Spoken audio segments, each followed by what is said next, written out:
Assalamu alaikum. You're watching Views and News and I'm Faisal Rahman live from our Islamabad studios. Today we'll be talking about the Afghan peace process. As we all know that a lot has been happening. Even today there was this big story that the Vice President of Afghanistan, Amr Saleh, came under attack. 10 civilians were killed. Well, he was safe. There was this attack on him and the Vice President happens to be the former head of NDS also, the Afghan Intelligence Agency. We'll also be talking about this very important meeting that was held between Mullah Abdul Ghani Brother as well as Zalmay Khalilzad, the Special Envoy of the US to Afghanistan. And we'll be also talking about the Afghan peace process. Where is it heading? What is the future course of action? And how well prepared are they? And then we'll be talking about the role of Pakistan in this peace process. As we all know that the foreign minister is again out of the country and he's going to hold some very important meetings as well.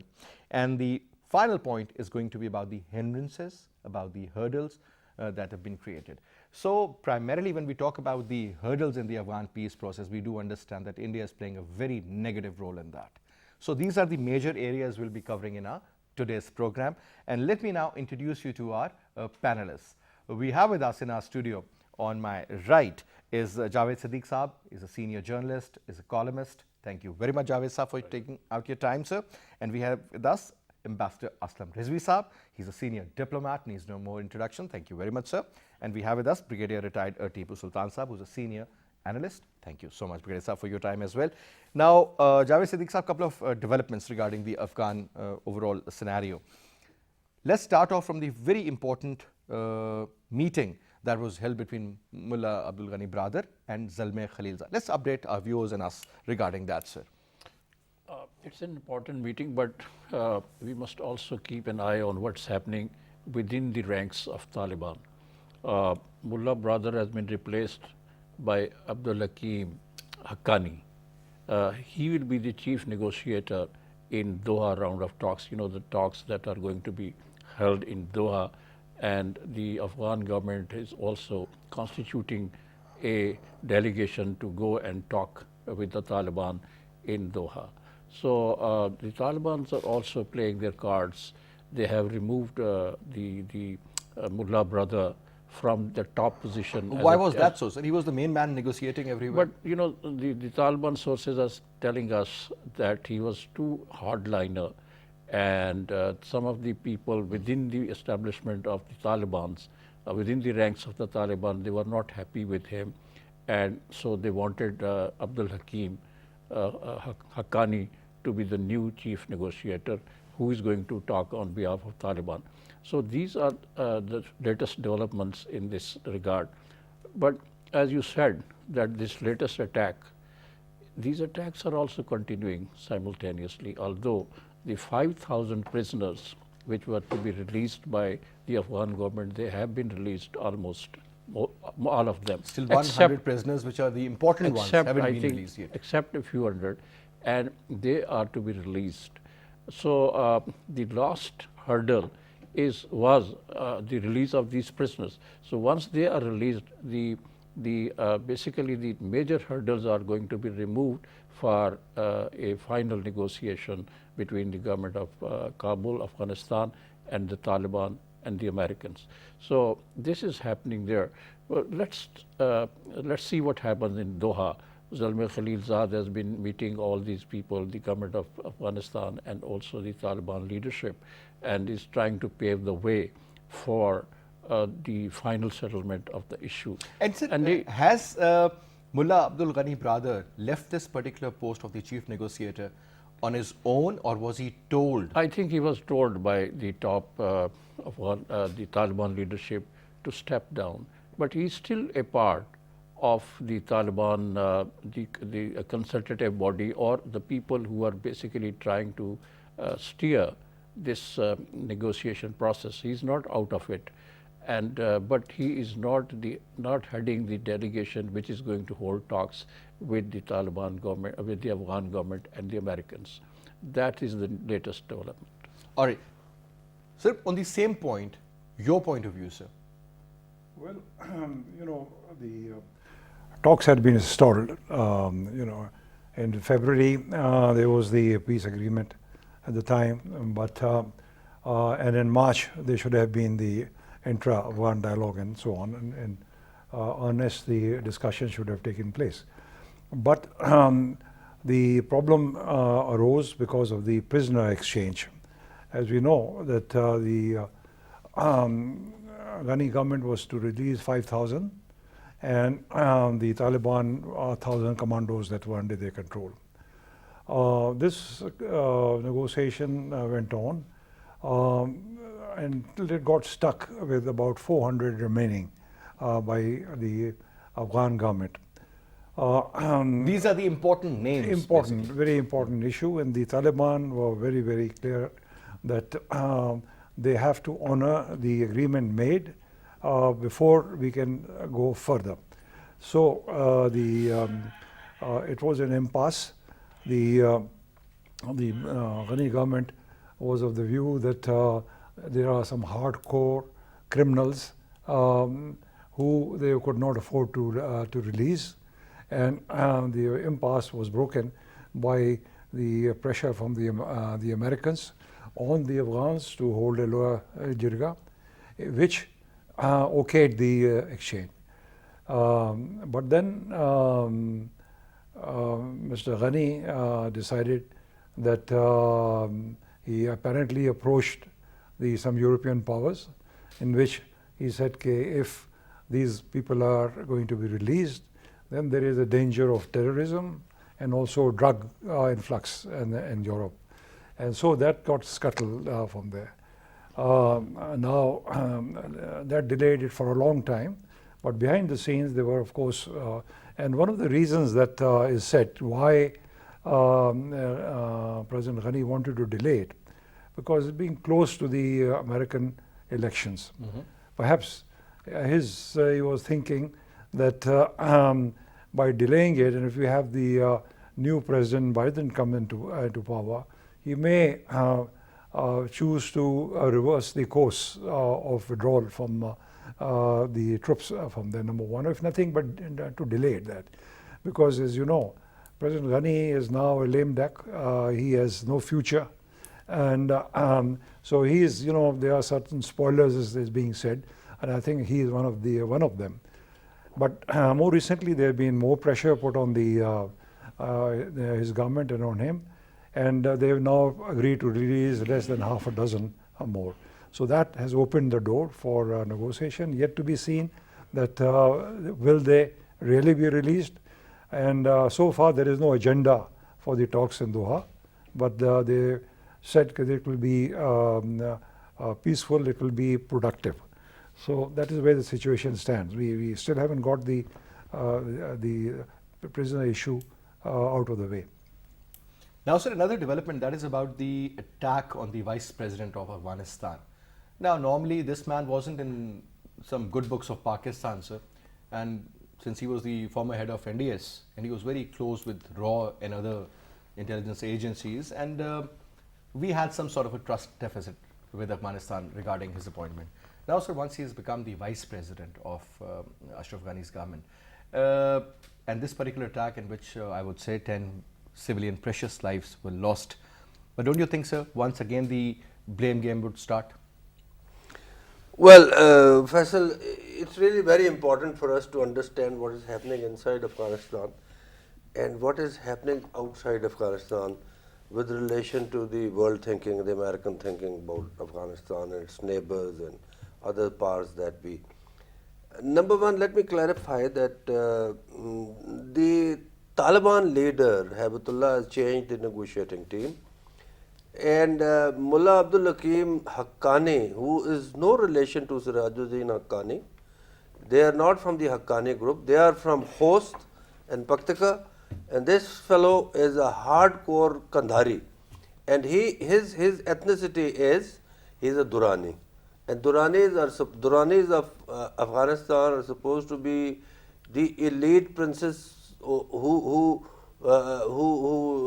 turned towards the religion. In the olden times, the Durrani kings used to send their third son for religious education. So, pedigree wise, this fellow is not only a religious scholar, He has been the head of their religious scholar team of Taliban.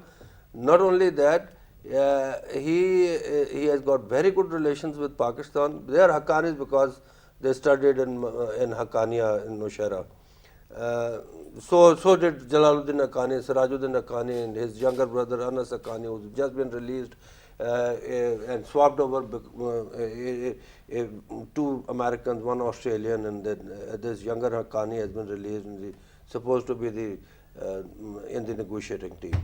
Now, why has Haibatullah changed his team? I think if I know the Pashtun psyche and what has gone on, that it is something called the error of familiarity. There is no doubt that Abdul Ghani brother has been the co-founder of Taliban, and he has been negotiating that, and he has struck the final deal. But from his body language and from his other credentials, I think Abdul Hakim Haqqani is far superior to him in education, in assertion, and in respect within the Taliban ranks. Okay. And although Abdul Hakim Haqqani is not from the Sirajuddin Jalaluddin Haqqani group, but he is respected equally over there also. So Haibatullah has not been far wrong to change him. I will not go with this that Mullah brother was too hardliner. No. You must understand that the Taliban nature is that the waiting nature of Pashtun comes to the fore. And the Americans want to withdraw, the elections are there, they have a win-win situation. They have gotten all the prisoners released, they were not releasing them, all 5,000 have been released. After the They Jirga, put pressure on that, and they are closing on to Kabul also, and they are carrying out their operations with telling effects.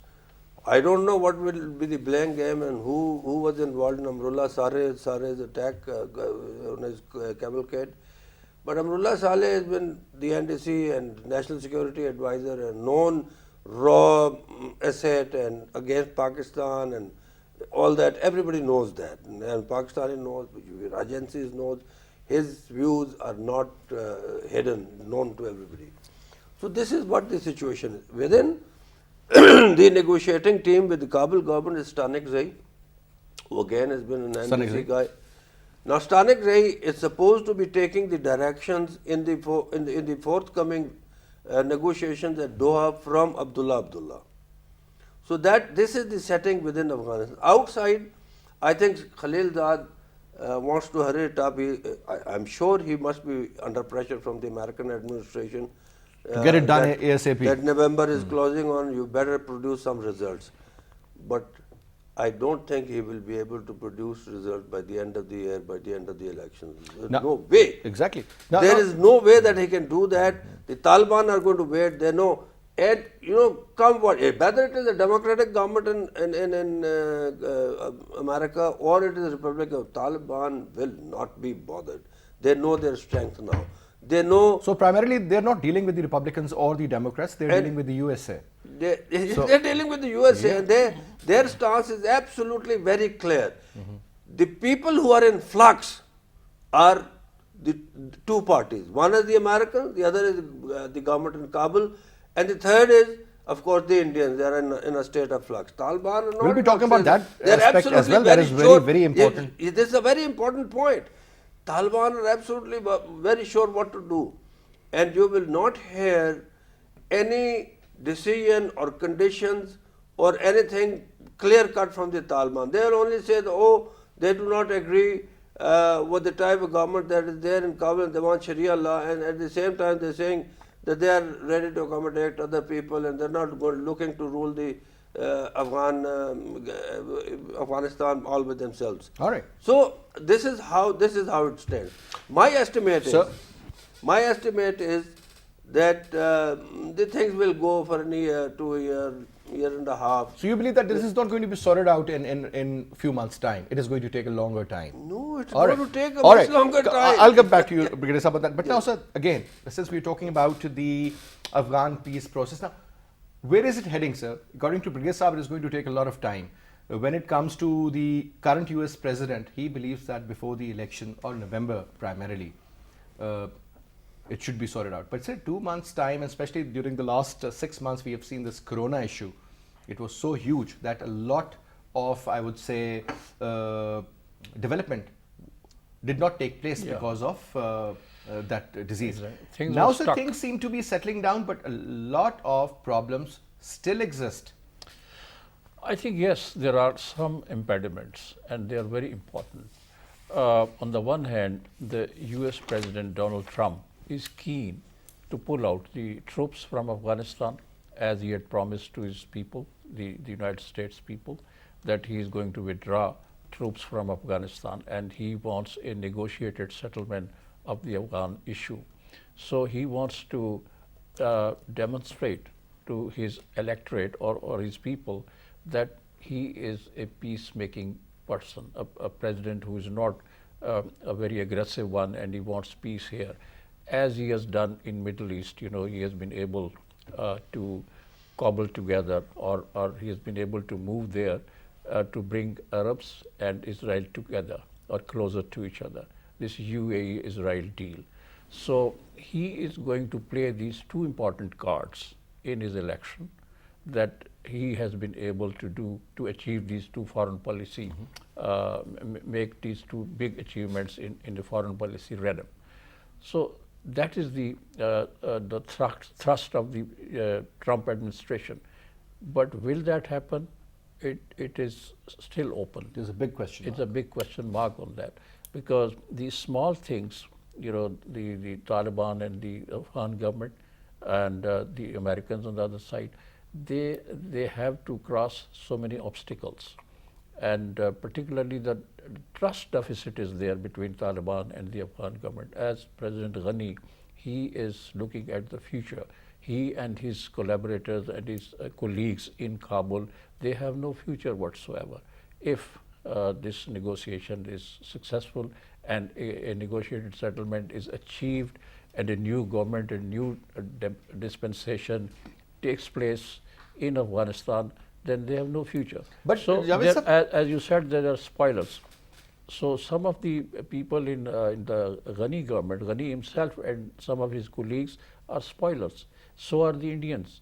And there are other also vested interests who are trying to scuttle this whole process.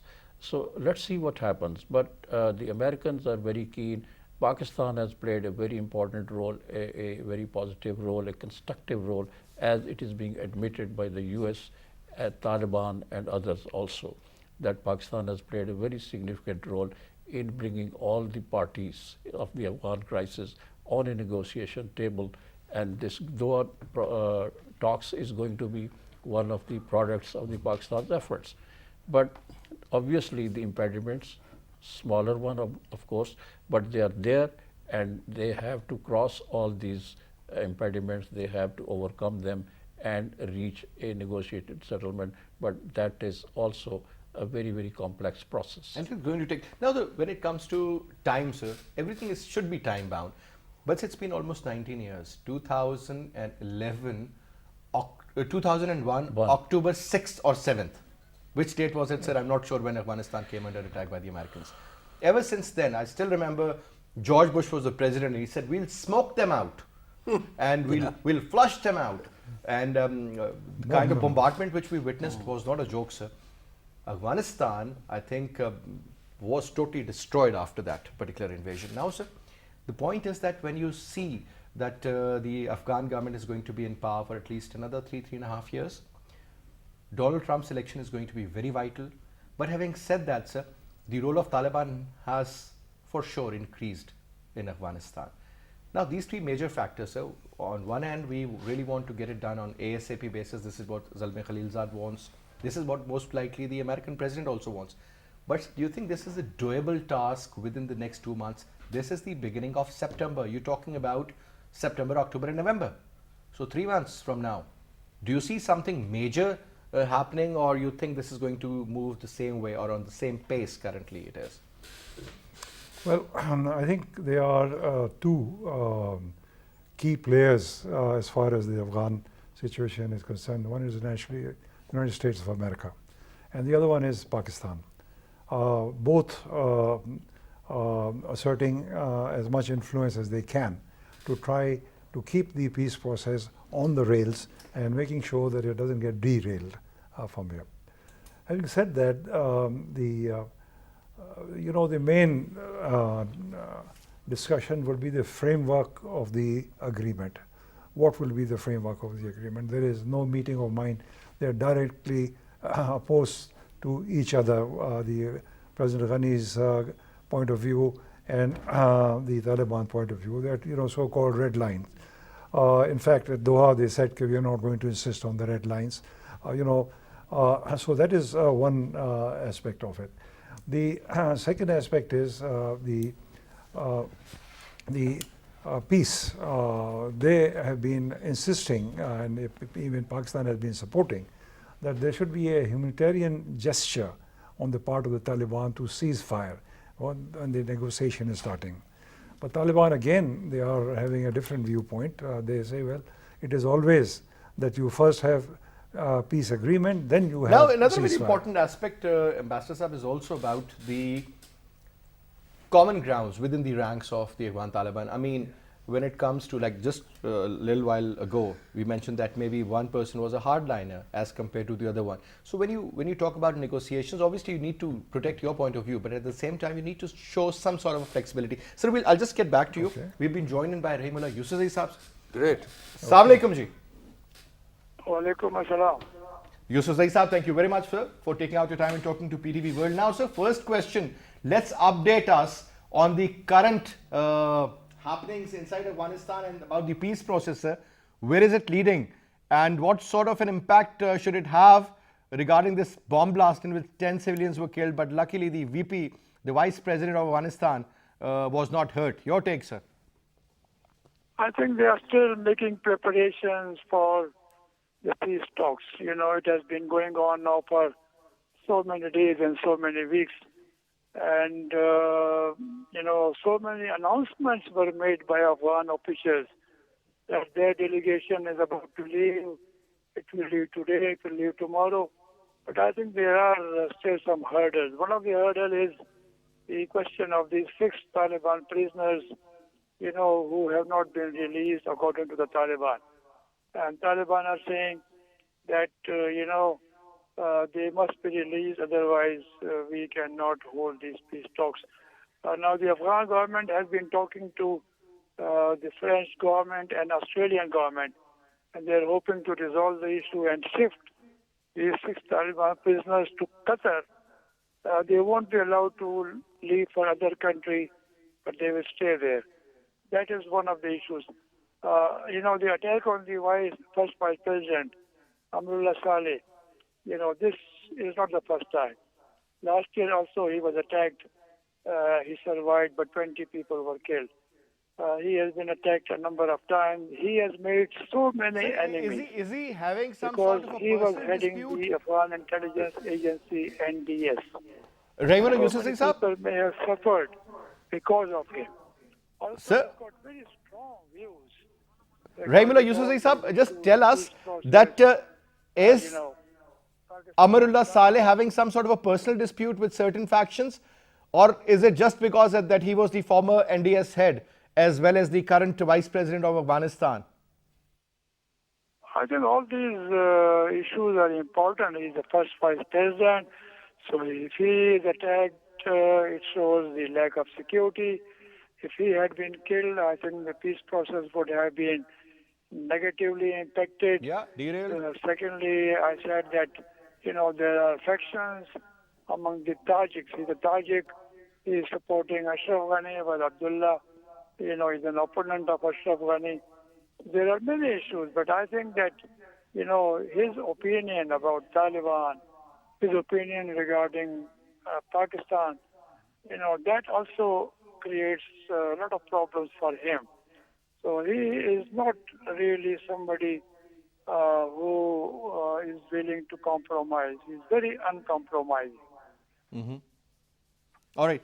And sir, one more important point I want you to throw light on is about the Abdullah, no sir, this Mullah Abdul brother, he has been in fact told to step down from his current position, and instead of him, Abdul Hakim Haqqani has been given that post. Is it because Haqqani can negotiate better, or is it because Mullah Abdul Ghani Brother was a little too stiff when it came to negotiations? I think these are, Taliban internal decisions. I don't think we should attach too much meaning to this. The main negotiator from Taliban side with the Americans for 18 months and now also with Taliban, with the Afghan government would be Sher Mohammad Abbas Stanakzai, who is now going to be the deputy leader of this negotiating team. And Sheikh Abdul Hakim, the top Taliban religious scholar, will be heading the delegation. But I think, Stanakzai, he's a former army officer. He knows the world. He speaks many languages. He is a very tough negotiator. And I expect him to keep leading the negotiating team. All right. Thank you very much, sir, for your comments. Now, a quick comment from your side regarding this. Now, he says that it is not going to make any difference. But primarily, sir, now they believe that Stanakzai is somebody, who's much more capable. He's going to be number 2. And then let's see how it proceeds, sir. Well, not only that, I believe, according to the spokesperson of Taliban, he enjoys complete confidence of the leader, Taliban leader. That has been stated from there. And also, apparently, there were 2 commanders who were not happy with Baradar. So, this could be one of the things. And another important thing they say is that he seemed to enjoy good standing, and maybe in a situation where he can take decisions without having to refer back. He could make decisions there. So that these could be the factors. But then again, we've always been saying it is for Afghan own to decide how they want to do that. So as rightly said by Mr. Yousafzai, that we shouldn't read too much.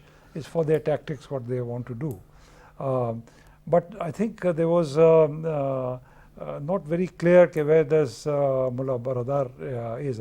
According to the press report, they say he's been totally sidelined, although he remains the head but of if the... he's been sidelined, that has for to the have a negotiation, reason, but he's still the head of the Doha office. It's Okay. a political office, so he holds that. He's out of the negotiations though. All right. Now, Brigadier Sahab, you want to comment something? Yeah, you see, the thing is that you can kill people, but you cannot kill an idea. And when you go to the negotiating table, the leader of the negotiating team is important, but what is more important is what is the strategic situation with each stakeholder. That is absolutely very important in policy making, in negotiation and outcome thereof. The situation is the Taliban have survived as a military and political power, and they are calling their shots in Afghanistan. And the Kabul government is isolated. I will not say it is under siege, but something like that. Helped by the American bases in Bagram and all that stuff. And on the other hand, 3,600 American troops are leaving by November, leaving 5,000 on board there in Afghanistan. So this is the setting that you have, and lo and behold, the Taliban have not agreed to a ceasefire, and they are carrying out whatever they want to. So this is the strength that the Taliban leader brings to the negotiating table, and the additional factor is time and space, which is very important in any decision making. So this is the setting that you have. On the other hand, Stanakzai, yes, I agree with the expert who is a very respected, Rahimullah Yousafzai. I think he is the best to talk on this subject. What I think is that what is that basic framework on which there will be an agreement between the Taliban and the Kabul government itself? It is a question of ruling Afghanistan. It's a question of money that is going to be coming to maintain the Afghan forces and security forces and all that. Afghanistan has got no production lines, no economy, no nothing. It is just surviving on the international community's donation and the Indians' mischief money that has been spent in Afghanistan. So when all these things when you put together, I think the Taliban have got a very strong position in Doha, and the other side might be in a hurry, but the Taliban would not be unless they achieve their own aims and objectives. Stanik Rai can be very intelligent, but from the background, what strength does he bring? Does he bring the American fighters onto the table, or effectivity of the Afghan security forces, or the help of RAW, CIA? What? Taliban have survived all that menace, and that is what the Prime Minister has been saying for the last 2 decades, that there is no military solution. It has to be a political solution. You've got to negotiate. Yep. Now, if they had negotiated, if they had listened to him in 2005, 2008 and all that, Things would have the been a lot situation different. would have been absolutely very different. But sir, as long as because they they wanted started to it. smoke them out and they wanted to hit Pakistan at a time and place of their choosing, so they got it now. And the point over here is that the Taliban are ruling the turf of Afghanistan. Yes, Kandahar, Ghazni, Kabul, Mazar-e-Sharif, Badakhshan or Panjshir Valley, you can say that. But other than that, I think Taliban are cohesive. They know what to do, and the Taliban leadership is intact. And Habibatullah is calling it shots. Habibatullah has changed his team. He does not have a challenger. They are well entrenched. All right. So this is what the situation is. If the Kabul government wants to tell the Taliban that you will have to agree on a democratic government, they will not. They are saying that you impose Sharia, we are with you. But again, we have to see what form of Sharia are they talking about. Because And previously, they are saying that there are women rights. but we there have are also learned, now coming back to Javed sir, we have also learned that the kind of demands the Taliban had in their mind earlier, sir, they've also shown some sort of flexibility, because when it comes to the implementation of proper Sharia, I mean, first of all, we need to understand what Sharia they're talking about. Is it the actual Sharia or their version of Sharia? Now, that is something I've also learned, that most likely there is a lot of flexibility on that particular issue as well. And secondly, sir, when it comes to the spoilers, for example, the role of India, and we do understand that Ajit Doval, the way that he's using the Afghan soil against us, and so forth. And I mean, we are at the brim of the 5th generation warfare or the hybrid warfare, as the Chief of Army Staff on the other day mentioned. So, sir, is it going to continue the same way against Pakistan? These spoilers, because I remember even today when I read this story about a bomb attack on the Vice President of Afghanistan, I immediately knew that this man was not in good books of Pakistan, and Pakistan is going to be blamed for it. But we all do understand that this has come from the other side of the border. Absolutely. The Indians have done it, because they have done it on so many occasions whenever the negotiations were this close for a final settlement. Your take, sir? Well, I think Afghanistan, we all are wishing a peaceful and a prosperous Afghanistan. I mean, people in Pakistan. Pakistan has made it very clear to the Americans and the Afghan government and Taliban as well, that this land, the Afghan land, should not be used against Pakistan. That's one of the basic focus of Pakistan, that the Afghan soil should not be used against Pakistan. Pakistan has suffered a lot. You know, so many abominable and the terrorist attacks were carried out from Afghanistan side on the soil of Pakistan. The APS school attack, the most devastating and the most regretful. So these kind of things should not happen again in Pakistan. Pakistan's interest is that Afghanistan should remain stable, peaceful and prosperous, so that we do not suffer. We have suffered a lot because of the Afghan situation for the last 40 years. So we want this issue to be resolved peacefully, but obviously the stakeholders or the negotiators who have to come to an agreement, they have a lot of differences of opinion, and their interests are vying with each other. They have conflicting interests. I mean, the Taliban, the Afghan government particularly, and the Indians, because the Indians want to keep this pot boiling. The Afghan That suits them. that suits them. So these are so many. These are the challenges which Pakistan is facing. These are the challenges which the people in Afghanistan are facing, and the Americans too are aware of what's happening in Afghanistan. Because if the Americans leave, I mean, finally, then Afghanistan can plunge into chaos again, as it Absolute happened, civil war, yes. as it happened in 90s, 89, 90, when the Soviet forces left Afghanistan. Afghanistan was pushed into a civil war, a strife, and that civil war was very, very costly for Pakistan as well, for about 10 years. Correct. Till 9/11 happened. So I think Pakistan's foremost effort is that a settlement should be reached as quickly as possible, because it is in the interest of the Afghan people, it is in the interest of Pakistan, it is in the interest of the region.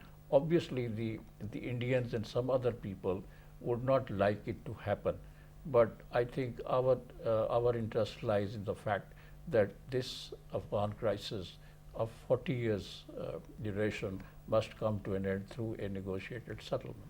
All right. Now, so when we talk about the spoilers, or we do understand the kind of groups that are being supported by the Indians to destabilize Pakistan and even Afghanistan. You talk about Jamaat-ul-Ahrar, you talk about Hizbul-Ahrar, you talk about Tehrik-e-Taliban Pakistan, you talk about Daesh or IS, and so many other factions of these splinter groups from the Taliban. What sort of a role do you see, sir, of these groups? Because unfortunately, they would really create a problem, not only for Pakistan or Afghanistan, for the entire region, sir, and their future. Yes, of course. This is something that even Taliban are also fighting them, and they are those who are hardliners, who are militant. They are joining the IS. Even from Taliban, they have some moved across. So this is something which will have to be tackled with both by Pakistan cooperation with the Taliban, as well as the American. They will have some presence there also. But the important thing that I want to add is that, as mentioned earlier, that we have differences and accusations about what is happening. And although we have a border, we have common history, we have culture, we have demographic links. But the past several years, we've seen that at the time of the Soviets, we have ideological differences from there. Then we of course had the Taliban coming into power. We were amongst the 3 countries to have recognized the Taliban. And now, of course, a new change has come about. But importantly, what has happened is the Pakistan and Afghanistan decision to have the Pakistan-Afghanistan action plan for stability and cooperation. This is very important. We've had a meeting back in the 18. More recently, there have been 2 sessions in that. And this encompasses some very important sectors. For example, political and diplomatic, military cooperation, intelligence sharing, economic cooperation, and of course the Afghan refugee issues and so on. So this is now they have decided to increase the number of high-level changes and to enlarge the scope of cooperation in this. Now this will go a long way in building trust between and that is going to take a lot of time, and a lot of, I think, visible acts should be there. Yes. Brigadier Saab. You see, many people think that since these splinter groups, Jamaat-ul-Ahrar and everybody has joined TTP. And obviously, these are all supported by But the Indians, let financed by them. Let me just tell you that TTP has been an asset with the Afghan government and the CIA as a handle to trouble Pakistan. I do not have substantial evidence where the Taliban of Afghanistan have cooperated with TTP in a manner to harm Pakistan as compared to what the RAW has handled Sufi Muhammad's son, who was killed there, who fled from Swat and all that, and with 1,000, 1,500 fighters.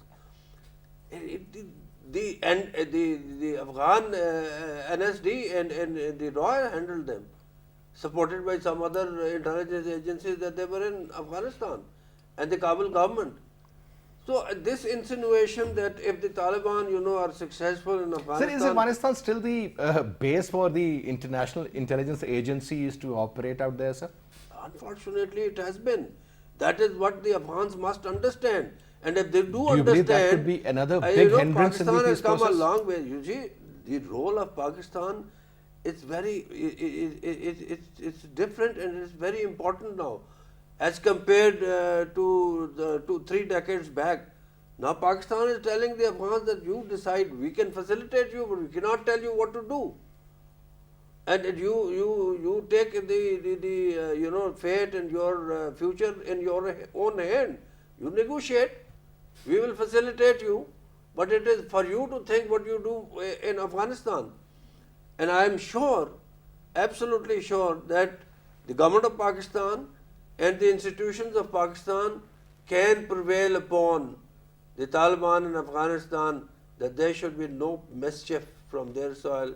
So far as the TTP is concerned, I can assure you, and if Taliban are in power in Afghanistan, TTP will not be able to trouble Pakistan as compared to what it has been doing under the American influence and the Indian influence. Well, let's see, sir. Yeah, The coming days, the coming months, and it's a very important thing to understand that all these people who had fled there and they were, attacking our post across the border from Afghanistan below Chitral and Dir Bajod agency in front of Paktika and all that, in Cunard sector north of Jalalabad, they were held by the Afghan security forces, not by the Taliban.